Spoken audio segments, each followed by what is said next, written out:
The summer sun had barely faded from the plains when the Lakota gathered for one of the most sacred moments in their world. A moment that would shape the destiny of a people and place a quiet, reluctant warrior at the center of history. In the great circle of lodges along the Cheyenne River, the old generation of shirt wearers stepped aside, and 4 new leaders were chosen to guide the Oglala through a fragile peace. Among them stood a man who never sought power, who lived simply, who gave away more than he kept, yet whose name carried the weight of thunder. CrazyHorse. This episode follows him through a season of transformation, from the solemn responsibilities of leadership to the rising tensions with the U.S. Army, from the fractures within the Oglala Nation to the dangerous currents of love, loyalty, and betrayal that threatened to tear his world apart. It is a chapter where honor is tested, alliances shift, and the shadows around CrazyHorse begin to lengthen.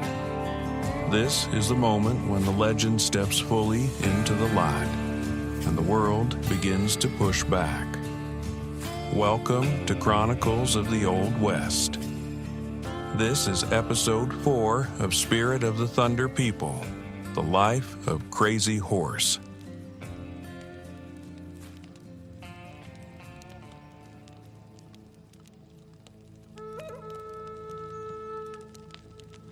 Summer had stretched long across the plains before the people gathered, hundreds of lodges forming a great circle high in the valley of the South Fork of the Cheyenne River.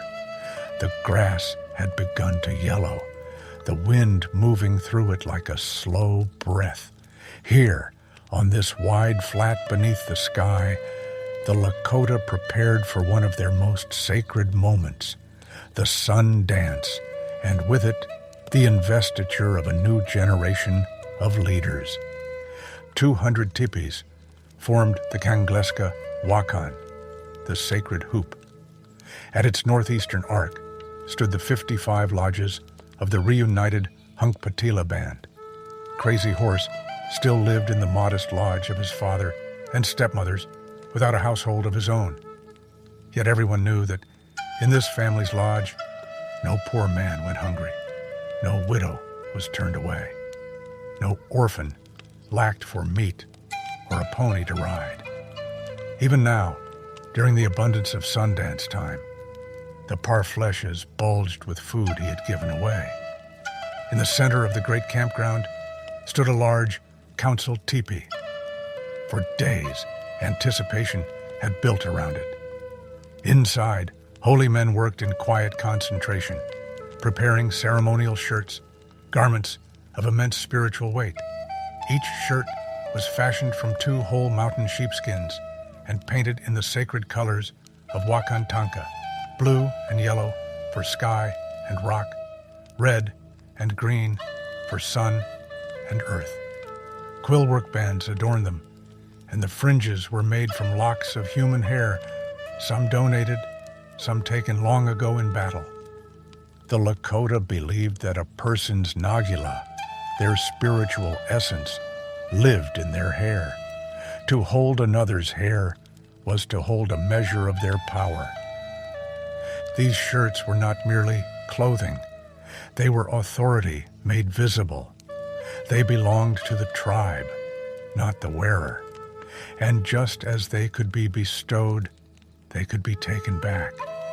The outgoing generation of shirt wearers, men who had guided the people through war, were ready to step aside.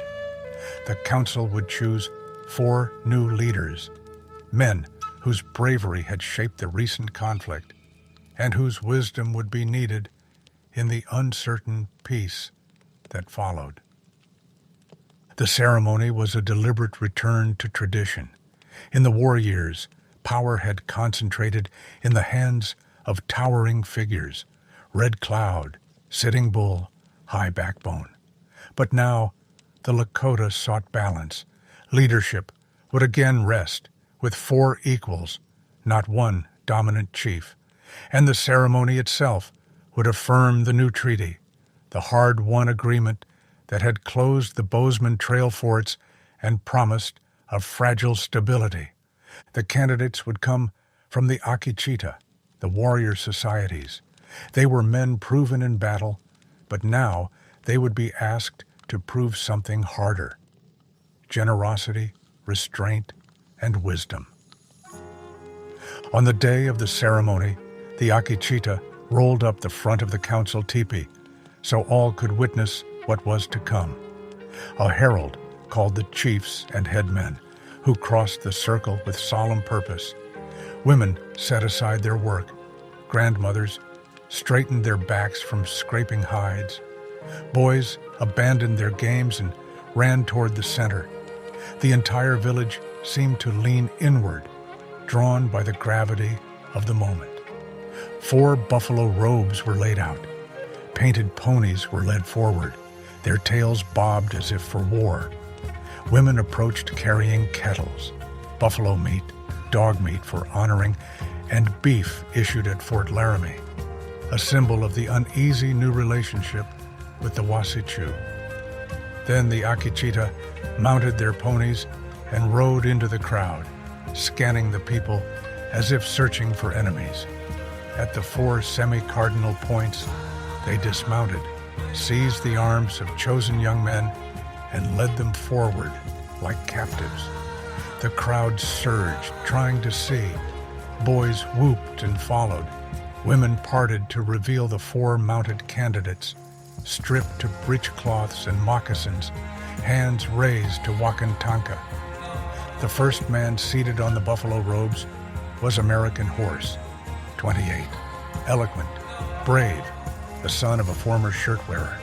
His selection was expected, and women trilled in approval.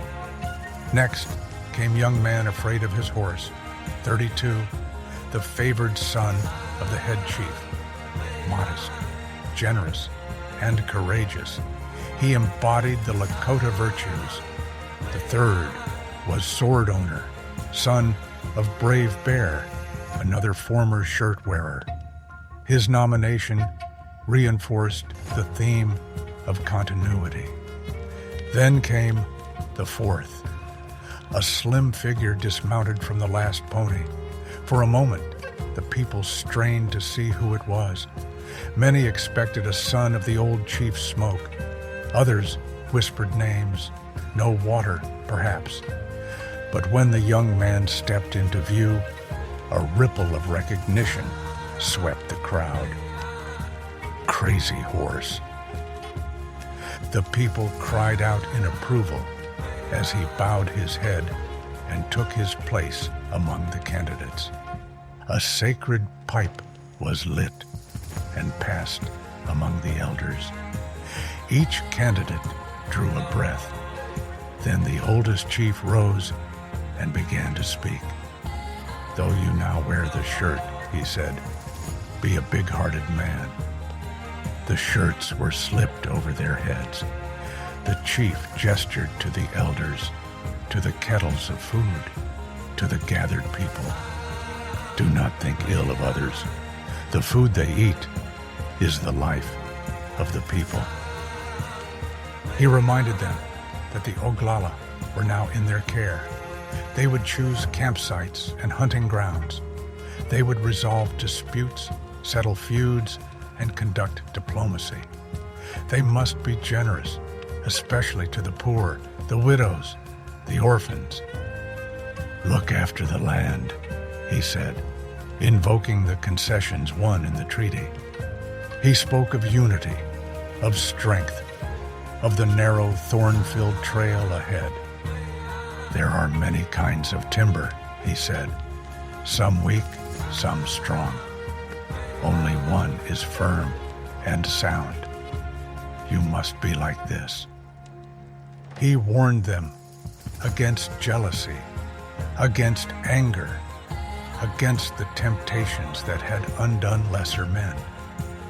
"Even when your own brother falls at your feet mortally wounded," he said, "you must remain calm." Pipes were placed in their hands. "Always remember your sacred pipe. Then came the final charge. If you meet enemies, go right up to them. Better to lie naked in death than to be wrapped in corruption. An eagle feather was tied to each man's crown, hanging horizontally, a mark of warrior honor. The Akechita lit their pipes.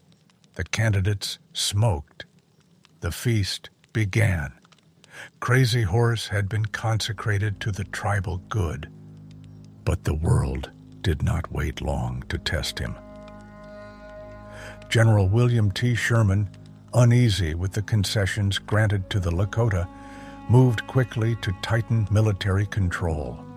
On August 10th, he ordered the Great Sioux Reservation placed under General Harney's authority.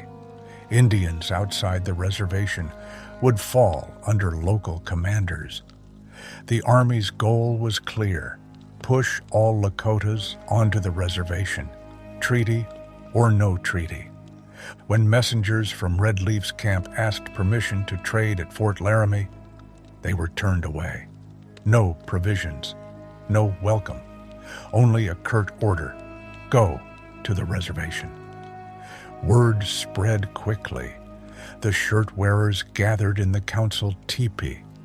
The treaty, barely weeks old, was already being undermined. CrazyHorse and the others acted decisively. They declared the reservation off limits. No more families would be allowed to drift eastward. If necessary, they would physically prevent removal. War leaders clamored for action. News had arrived of southern Cheyenne attacks in Kansas. The plains were stirring again. The shirt-wearers approved limited raids, not to provoke war, but to send a message. High Wolf led a party that seized mules from trespassers in the Bighorns, then struck a military sawmill on Laramie Peak. Other raiders targeted herders near Fort Halleck and the Union Pacific Line. The message was unmistakable. If the Army abandoned its promises, the Lakota could abandon theirs.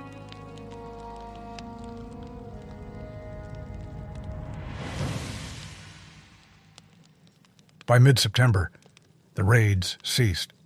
The village moved north toward Bear Lodge Butte and reopened dialogue with Red Cloud. CrazyHorse, after months in the public eye, longed for the anonymity of the warpath. He joined his old friend He-Dog and prepared for a raid against the Crows, or Shoshones. Before leaving, he observed the shifting political landscape. He-Dog and Big Road had been named shirt-wearers earlier that summer. Red Cloud and Black Twin were honored after the Bozeman forts were abandoned. Red Cloud, now the senior shirt-wearer, held the pipe for a major expedition planned against the Crows.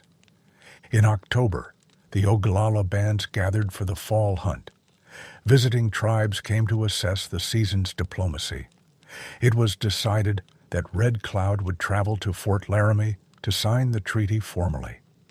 He arrived with 130 headmen on November 4th.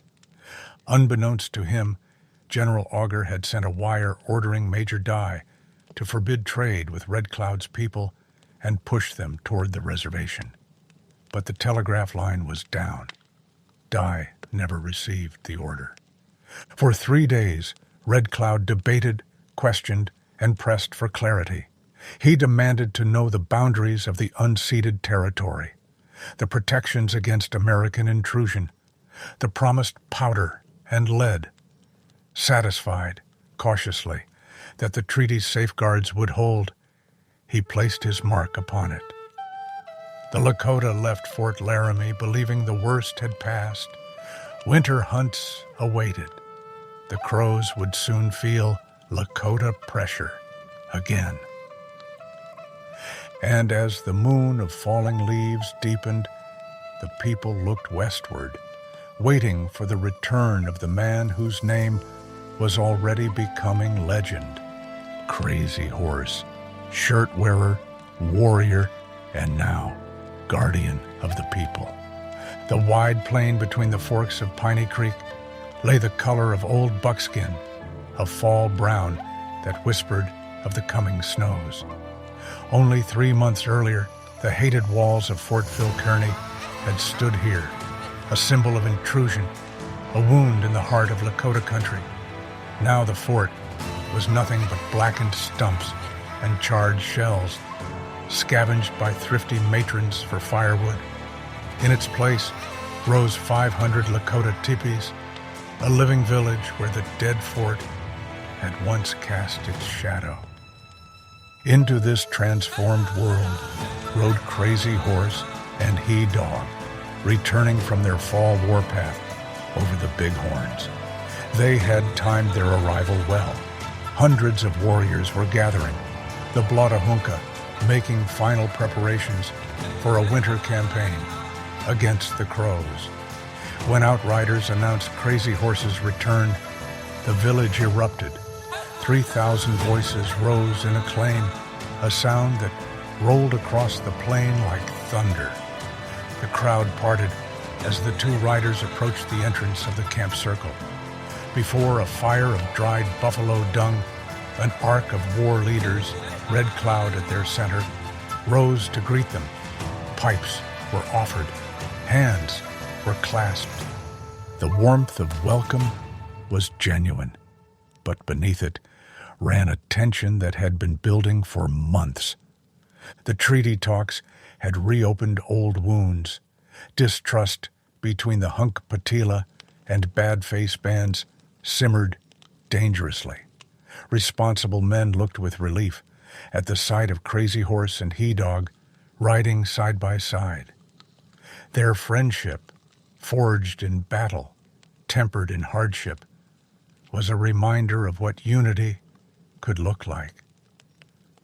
That night, as bonfires blazed and drums throbbed, Blotahunka officers stepped forward with the regalia of honor, rattles, banners, lances. 2 of the lances were ancient, bent like shepherd's crooks wrapped in wolfskin, said to be 300 or 400 years old. They carried the aura of generations of Lakota victories. A herald proclaimed them the gift of the whole tribe, given by the older generation to those in the younger generation who had best lived the life of a warrior. CrazyHorse and He-Dog were led forward to accept them. Each was charged to kill an enemy in the battle ahead. The crowd roared, the flames leapt, the night felt full of promise. But the unity on display was fragile, a thin skin stretched over deeper fractures. The winter battle with the Crows proved inconclusive, neither triumph nor disaster. But it whetted appetites. The warriors returned hungry for the warm moons when full-scale raiding could resume. CrazyHorse rode at the center of it all, calm, watchful, already carrying the weight of expectations he had never asked for. He was 28 now, an age when most men had settled into family life. But CrazyHorse remained unmarried, a fact that troubled his father Worm and his stepmothers. They wanted stability for him, a home, a partner, a woman who could anchor the restless spirit that seemed always half in this world and half in another. And so, as the village prepared to move to its wintering grounds, they opened quiet negotiations with a suitable family. Her name was Black Shawl, 24 years old, attractive, industrious, well-connected, a woman who had stayed single much longer than is usual among our people, as her younger brother Redfeather put it. She lived with her mother, Red Elk Woman, in the Oyupi Band, a band led by the shirt-wearer Big Road. a man committed to the old hunting life, far from reservation boundaries. Worm and his wives had chosen well. The negotiations fell to young Little Hawk, CrazyHorse's reckless younger brother. It was a task requiring delicacy, not his usual strength. But he rose to it. He paid formal visits, brought gifts, attended feasts. The Hakataku, the bride's older brothers, presided over the discussions, talking up Black Shawl's beauty and modesty, raising the bride price with every compliment. At last, the deal was struck. The families looked forward to an early wedding, but two obstacles stood in the way. The first was CrazyHorse himself. He had shown little interest in courtship during the war years. His parents had proposed several matches. He had turned them all down. But now, perhaps weary of resisting, perhaps resigned to the expectations of family and tribe, he agreed. He would marry Black Shawl. The courtship was brief, perfunctory. When her brothers invited him into the family tepee, Black Shawl smiled shyly, brought him water and food, and presented him with a pair of beaded moccasins she had made for this moment. CrazyHorse put them on, signaling his acceptance. The second obstacle was Black Shawl's health. She was prone to respiratory illness, and winter brought on a severe bout of coughing and fever. Her family asked to postpone the marriage. CrazyHorse agreed without hesitation. "Perhaps it is the best thing for her," he said. And so the betrothal stretched on, a promise suspended in time. As the cold moons deepened, the air in the Oglala camps grew sharp, not just with winter, but with politics turning bitter. The treaty signed at Fort Laramie had not brought peace. It had split the Oglala world down the grain like a cracked lodge pole. Red Cloud, triumphant from the Bozeman victory, still dominated the tribal councils. His authority, once a unifying force, now stirred resentment among the Hunkpatilas, who felt overshadowed and unheard. Man afraid of his horse, cautious and diplomatic, urged restraint and negotiation. Younger warriors, restless and hungry for the old freedom, wanted to raid. And beneath all of it lay a more primal fear. The buffalo were disappearing. For 3 winters, the hunts had been poor. Now, even in the ideal wintering grounds along Piney Creek, game was scarce. Hunger sharpened every disagreement. Every council meeting felt like a tinderbox.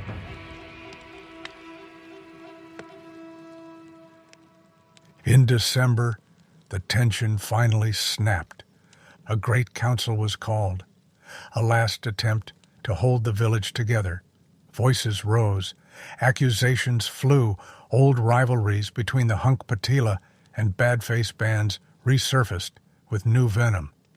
When the council ended, the village did not simply disperse for the season, it fractured.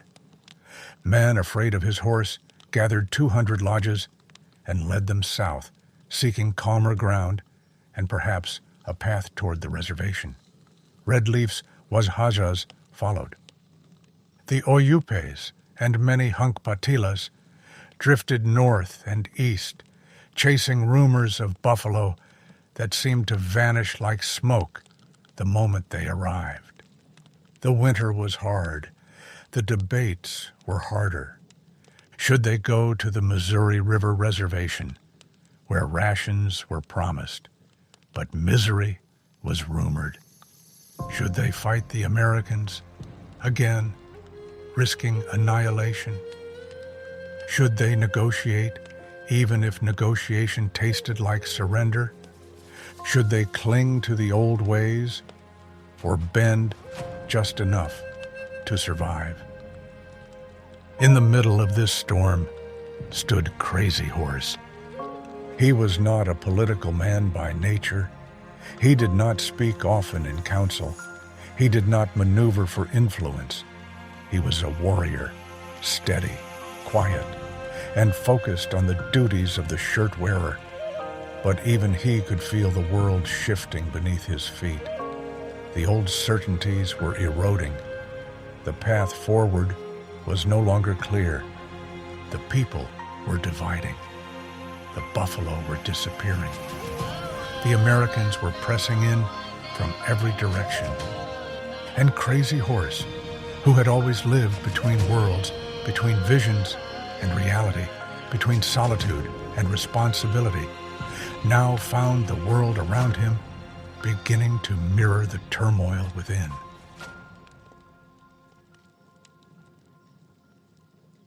Spring did not arrive gently that year. It came like a war drum. As the snows melted, the Oglalas rode out again, striking the Shoshones along the Wind River, harrying miners near South Pass, and slashing at the edges of Camp Auger. The land itself seemed to tremble under the hooves of returning war parties. At the center of it rode two brothers who could not have been more different. CrazyHorse, quiet, plain, unadorned, a man who carried his power like a shadow. And young little Hawk, 23, fearless, reckless, dressed in finery, his pony prancing beneath him like it knew it carried the pride of the family. Together, they were a storm. One day on Little Wind River, that storm broke. A Shoshone force pressed hard behind them, outnumbering the Oglalas and driving them down the valley. CrazyHorse and young Little Hawk fell back to form the rear guard. Two men holding off an entire pursuing line. Then CrazyHorse's pony faltered. It stumbled, sides heaving, spent from the long retreat. Without hesitation, he slid off and slapped its flank, sending it away so it wouldn't fall into enemy hands. Young Little Hawk saw it happen. He didn't hesitate either. He swung off his own horse, drove it away, and stepped beside his brother. Two warriors now on foot, facing the oncoming Shoshones with nothing but their courage and their weapons. The Shoshone line reined in. Two warriors rode out to settle the matter in the old way, hand to hand, honor against honor. CrazyHorse glanced at his brother. "Take care of yourself," he said quietly. "I'll do the fancy stunt." Then he moved. He didn't charge. He exploded. A blur of motion, a rush so sudden and fierce it stole the breath from the watching warriors. It was the Kikamnayan tactic, seizing the initiative by sheer speed, turning the world upside down before the enemy could think. He slammed into the first Shoshone, grappling, twisting, driving him into the dirt. The second Shoshone, seeing the ferocity of the attack, lost his nerve and wheeled his horse away. Young Little Hawk laughed, a wild, joyous sound, and joined his brother. They mounted the captured horses, lifted the Shoshone scalp high, and shook it in defiance as the pursuing line broke and scattered. The brothers galloped after their comrades, victorious, unstoppable, the wind tearing at their hair and the sun flashing on their weapons. For a moment, they were invincible. For a moment, the world belonged to them.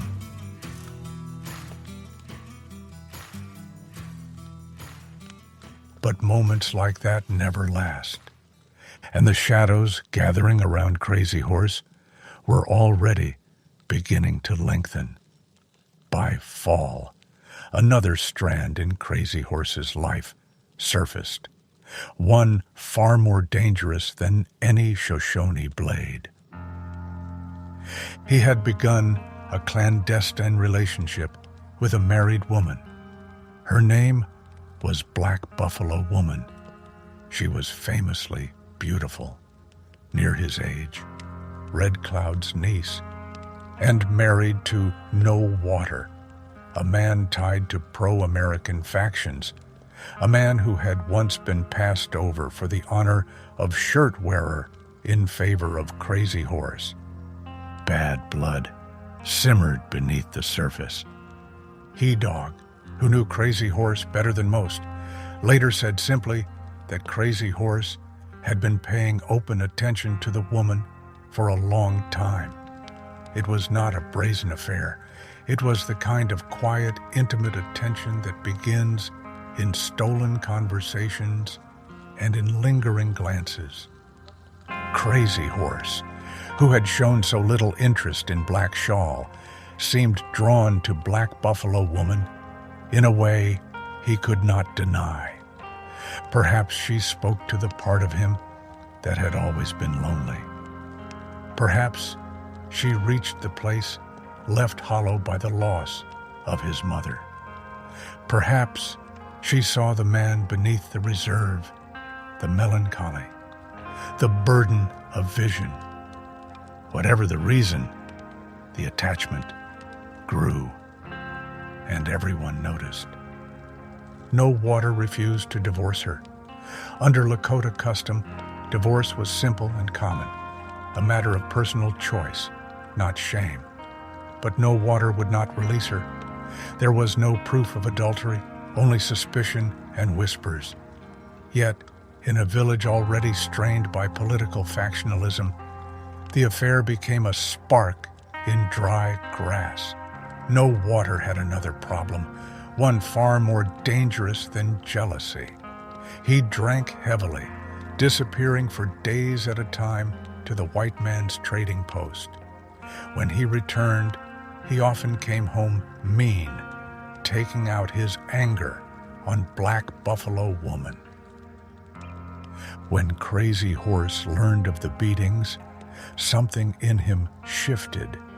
He confronted No Water, warning him that if he continued drinking and abusing his wife, CrazyHorse would encourage her to leave.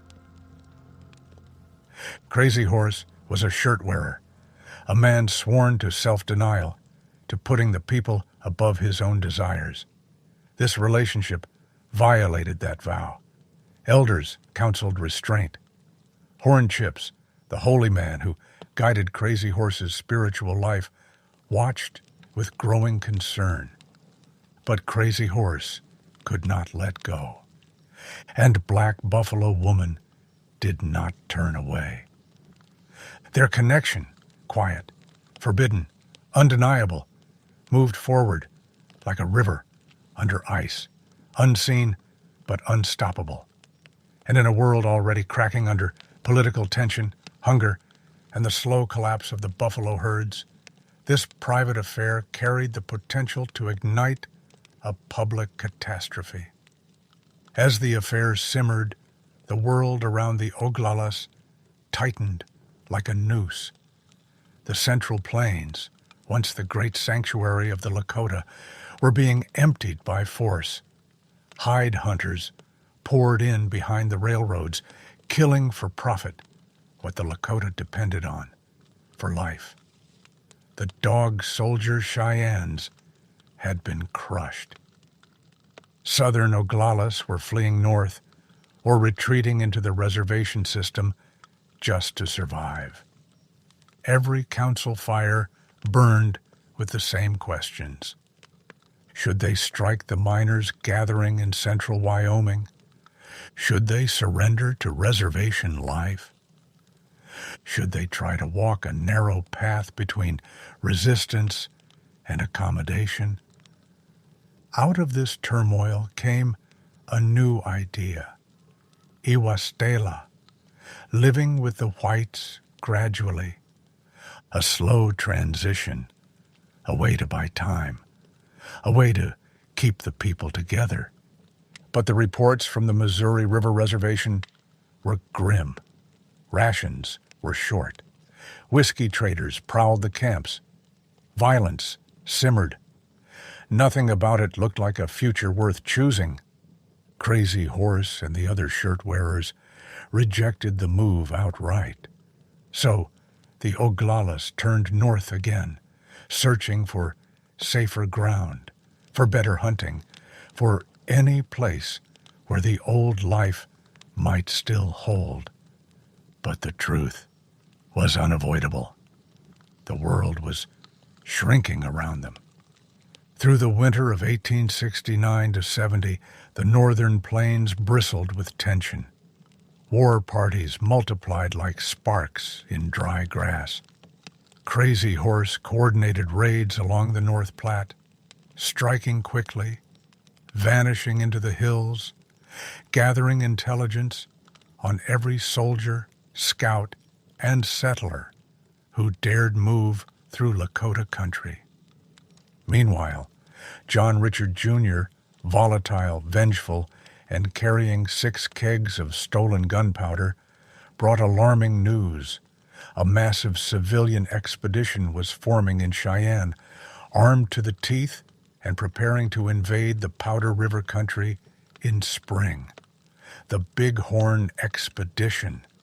If it succeeded, it would open the heart of Lakota land to miners, surveyors, and settlers. The threat was real. Minneconjous pledged to stand with the Oglalas.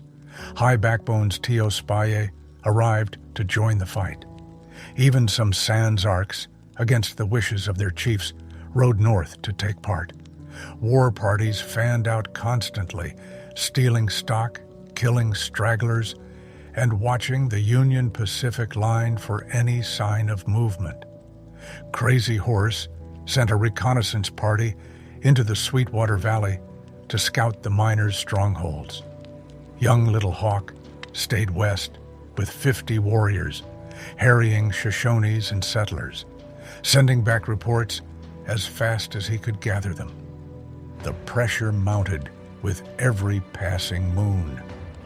And then, unexpectedly, the political winds shifted. Red Cloud and Man Afraid of His Horse sent a message to Fort Laramie. They would come in the spring. They were ready to trade or to fight. The Indian office responded with a stunning concession. A trading post would be built wherever Red Cloud chose to place his camp. Overnight, the political map changed. The Iwastela idea, living with the whites, gradually surged back into favor. But CrazyHorse was nowhere near the councils shaping this new future. He was still with the Oyupes, still preparing for war, still carrying the weight of a forbidden love that threatened to ignite everything around him. When Red Cloud's camp finally moved on, the dust of their departure still hanging in the air, No Water and Black Buffalo Woman chose to remain behind with CrazyHorse's band. It was a quiet decision, almost unnoticed at the time, but it placed all 3 of them on a collision course with fate. That autumn brought the great buffalo hunt, the season when families worked together to gather enough meat to survive the long, punishing winter. It was a time of unity, purpose, and tradition. But even in such a sacred season, old habits returned. No Water once again slipped away to the agency trading post, chasing the burn of whiskey instead of the buffalo. Black Buffalo Woman felt the familiar dread settle into her chest. She feared for his safety on the trail, yes, but more than that, she feared the man he would be when he returned. The drinking always brought out the worst in him, the cruelty, the rage, the shame. So she went to the one man she trusted. She went to CrazyHorse. Inside the quiet of the camp, she told him everything. Her worry, her fear, the life she felt slipping away from her. CrazyHorse listened, his expression unreadable, his silence deep. He carried her words the way he carried all burdens, inward, into the place where he measured right and wrong with the precision of a man who had seen visions. He reflected long and hard, and then he made a choice that would change the course of his life. He told her she could come with him on the hunt, that she deserved a new beginning, that her relatives, Black Bear and his wife, would be there, ready to help her reclaim her independence and her dignity. For the first time in many winters, hope rose in her like a warm wind. She accepted. She left her 2 children in the care of No Water's mother, trusting that they would be safe, and rode with CrazyHorse into the rugged, wind-carved stronghold country. When they arrived, CrazyHorse did not hesitate. He brought her straight to Black Bear's teepee. He spoke plainly about her suffering, her need for protection, her desire to stand on her own. Black Bear's wife, a blood relative of Red Cloud, listened with compassion and agreed to take her in. For a brief moment, it seemed the storm had passed. But storms, once born, do not simply fade. They hunt. When No Water returned home, drunk, staggering, and expecting to find his wife, he instead found emptiness. And when he learned she had left with CrazyHorse, something inside him snapped. Rage swallowed him whole. He seized a pistol, an object rare among the Lakota, a cold symbol of the new world pressing violently into the old, and mounted his horse. He rode hard into the gathering dusk, toward the hunting camp, glowing like a constellation of fire-lit stars on the prairie. It was early evening. The teepees shimmered with warm golden light. Warriors lounged inside, telling stories of the day's hunt. Laughter drifted through the air, mingling with the scent of roasting meat. Inside Black Bear's lodge, CrazyHorse sat with his cousins, Touch the Cloud, and Standing Elk, quietly discussing the next day's plans.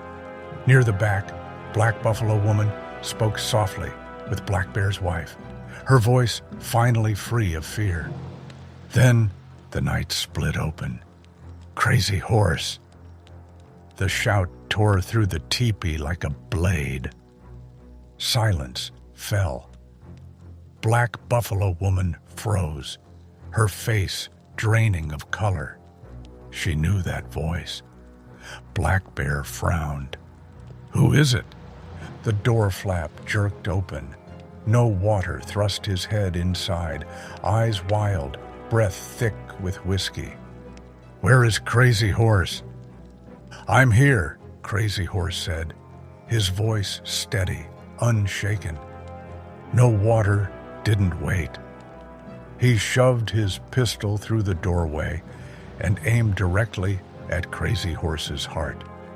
Touch the Cloud moved instantly, his warrior instincts faster than thought. His hand shot upward, striking the barrel toward the sky. But not fast enough. The gun exploded. The bullet ripped into CrazyHorse's left cheek. He fell backward, blood pouring down his face. Black Buffalo Woman screamed and rolled beneath the teepee wall, fleeing into the darkness. No Water mounted, spun his horse, and vanished into the night. Touch the Cloud, Standing Elk, and another relative burst from the lodge, leaping onto their horses. They thundered after him. No Water rode like a man possessed, driving his horse toward Twin Buttes. He stopped only long enough to see the silhouettes of his pursuers cresting the horizon. Panic drove him onward. He pushed his horse until the animal collapsed and died near the White Earth River. Desperate, No Water continued on foot, leaving moccasin tracks stamped deep into the dust.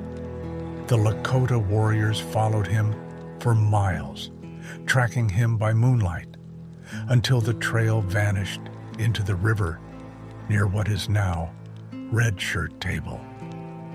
There, they found a small family camp. A boy tending horses told them no water had come through. Breathless, frantic, demanding the strongest, fastest horse. The boy pointed one out. No Water threw his bridle over it and rode off toward the Red Cloud Agency. With No Water on a fresh mount, the chase was over.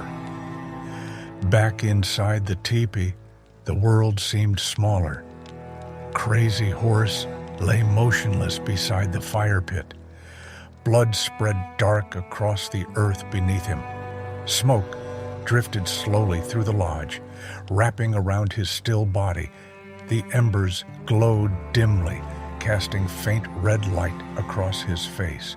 His eyes were closed, and for a terrible moment, it seemed that the greatest war leader the Lakota had ever known had already stepped beyond the living world.